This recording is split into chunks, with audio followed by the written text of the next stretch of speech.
Well, we are joined right now by Joe Pace. He's a reptile handler from Iguanaland, the largest reptile zoo in the world. And today he's brought along a scaly surprise. So, Joe, thanks for joining us. You've got a snake here today. I do. This is my friend Kalamata, the olive python. Kalamata like the olive. Yes. Beautiful. Fitting name. Beautiful snake too, I might add. And just a baby. The snake has got a lot of growing left to do. She will grow another 10 feet possibly. So how long is she right now? She's probably pushing 4 foot.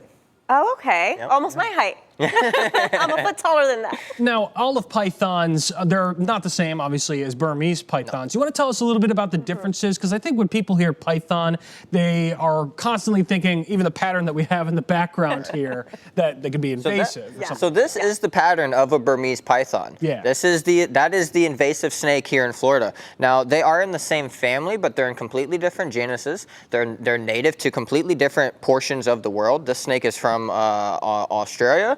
And the Burmese python there comes from countries in Africa, I want to say. I'm not actually sure. I don't know much about Burmese pythons. I don't keep them at the zoo, so. Yeah, no, and so obviously, you know, the Burmese python on Florida's prohibited species list. Is there anything that prevents somebody from having an olive python as a pet? No. Now, there are some species related to the olive python that are on the prohibited species list, but thankfully this species is not on the prohibited species list. And how does it compare to, you know, some other snakes that you can have as pets? Do they have a tendency to bite people, or are they a little bit, I mean, you seem pretty comfortable holding it in your arms right now. Yeah, I mean, now you could hold him too. He's a sweetheart. Oh my. Now, this species is typically known to be pretty docile. Now, it's a member of the Liasis genus, and other species in this genus can be kind of nippy. But thankfully, Kalamata here is a sweetheart. Like we were talking about earlier, he has bit me one time, but it was an accident, you know, complete feeding accident. I say that now while it's in your hands. You know, that makes people feel comfy. That's right.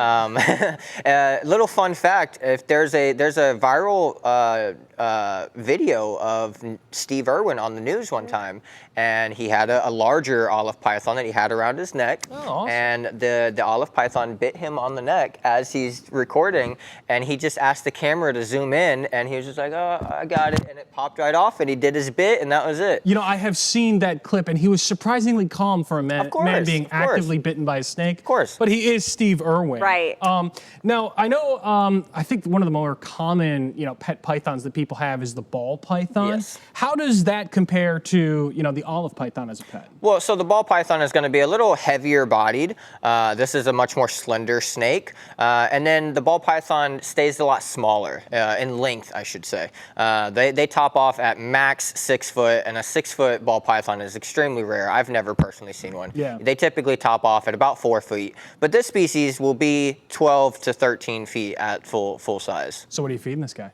All kinds of stuff. We give them a varied diet at the zoo. Anything from rats and chicks, you know, mice, quail, all kinds of good stuff. Wow.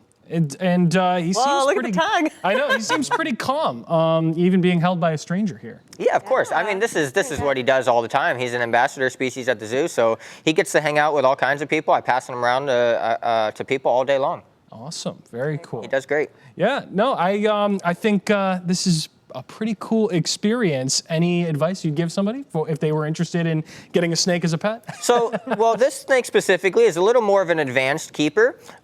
Needs an advanced keeper, you know, just given its size, its cage requirements and things like that. But, you know, I think snakes make great pets for the right people. But I wouldn't start off with an olive python. I'd start off with something more simple, like a corn snake or a ball python, something along those lines. Absolutely. Yeah. Well, Joe, thank you so much for joining us. Yeah. Really appreciate it. And if you want to go see everything at the world's biggest reptile zoo and what they have to offer, Iguanaland, they're off Beaumont Road in Punta Gorda.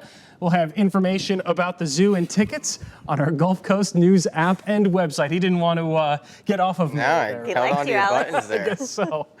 All right, let's take a look here.